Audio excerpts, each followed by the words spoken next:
In this video, I'm going to quickly explain the three types of translation review. For each one, I'll cover what it achieves, when you need it, and how to go about it. Now, this will give you the information you need to always adopt the best review option for your translations, and so get the quality you want. Keep watching.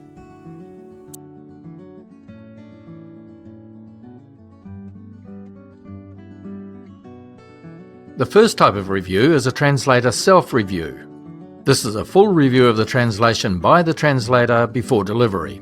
It's to ensure the translation is both accurate and well worded.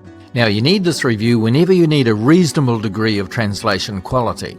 That's because without it, a translation would generally be considered just a draft. It could have some translation mistakes or phrasing that's a bit unnatural. Why is that? Because translation involves pretty complex mental processing, and this makes it hard to get everything spot on first time through. A self-review process is needed to identify and fix any issues. Of course, in some circumstances, you may be happy with just a draft translation. For example, if you just want to get the gist of what a document says. But you'll need this translator self-review anytime you don't want to risk a mistake or unnatural wording in your translation. It's the starting point for your risk management when getting a translation done. A translation self-review should be completed in two separate steps with a break in between. The first step checks translation accuracy. The translator systematically works through the translation phrase by phrase or sentence by sentence, comparing it with the original text. This allows them to make sure no meaning has been missed or incorrectly translated. And they should work from hard copies here, not on screen where it's way too easy to miss things. The translator should then take a short break just to refresh and clear the mind. The second step is then to read through the translation to improve wording wherever necessary. For more detail on these steps and how they fit into the full translation process, check out our blog article. Now, experienced professional translators should always self-review their work. That's because they know it's essential for producing consistent professional quality. So if you engage the right translator or a quality-focused translation company like ours, this type of review will automatically be included. The second type of review is a translator peer review. As the name suggests, this involves a full review of the translation by a second translator, so it's a separate and additional step carried out after the first translator has completed their translation. The aim is to make sure the translation is high quality.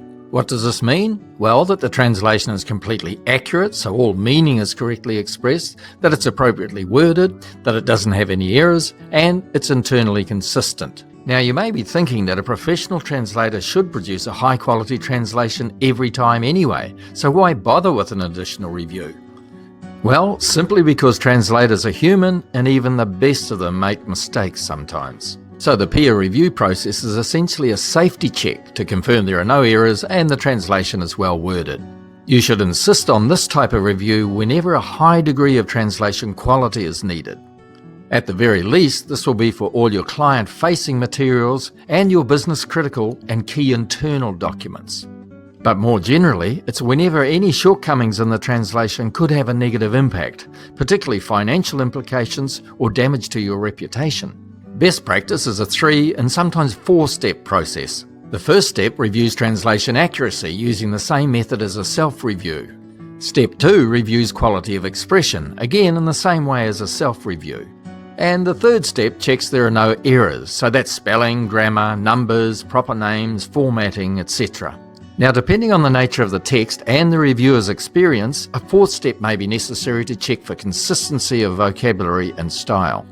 For more detail on each of these steps and the typical issues that arise during the process, check out our article on assessing translation quality.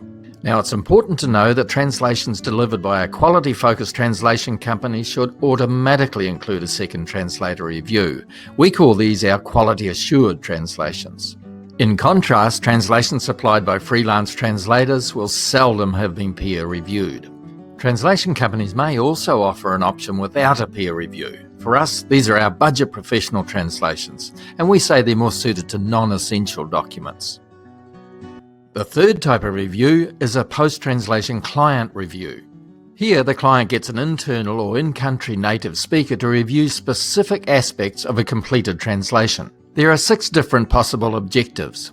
The first is a simple check to confirm there are no spelling or grammatical mistakes. The second is a check that all meaning has been correctly expressed in the translation. That is, that the translation is accurate. The third is to make sure the translation reads naturally and well. In other words, that it's got good quality of expression.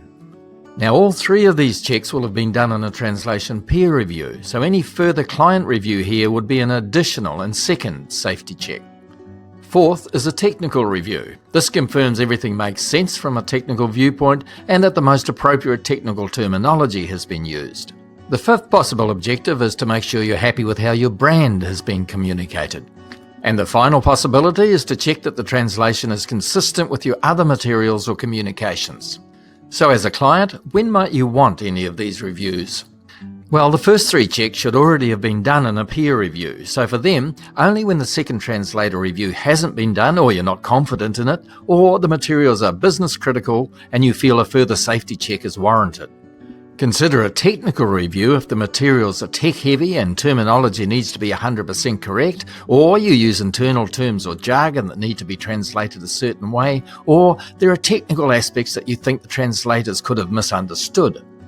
A branding review makes sense if it's essential your company or your products and services are portrayed in a certain way. And consider a consistency check when the translation must match other materials in some way, such as layout or formatting, writing style, vocabulary, document design, etc. So, how should your reviewer carry out each of these types of client review? You can check for errors by running a spell or grammar check tool, or simply by carefully reading through the translation. To check translation accuracy, you need to systematically compare the meanings of corresponding chunks of text in the translation and source document, as I described earlier. You can review quality of expression by carefully reading through the translation, looking out for any wording that's a bit unnatural or hard to follow. And there are two ways to do a technical review. Your expert can simply read through the translation, checking it makes sense, is easy to follow, and uses appropriate vocabulary. Or you can create a glossary or list of key terms and systematically check how these have been handled throughout the translation. For branding, it's a matter of reading through the translation, checking it has the right tone and will generate the effect and impact you want. And for consistency with other materials, a reviewer will generally use a checklist or a style guide and systematically check the translation for conformity. So that's the what, when and how of doing a client review. But an equally important question is who should do it? What skill set does your reviewer need? Well, for a technical review, you'll need a native speaker who is an expert in that field or is totally familiar with your technical product or service in the translation language. Plus, they'll need to be an attention to detail person. In fact, this is a key requirement for any review. You need someone who's systematic and will focus on quality, not rush through the task. To review branding or consistency, you'll need someone with good language skills who clearly understands your requirements and again has the personality to do a thorough job. If you want your reviewer to check translation accuracy, it's essential they go about it in the right way, so they'll also need to understand best practice methodology.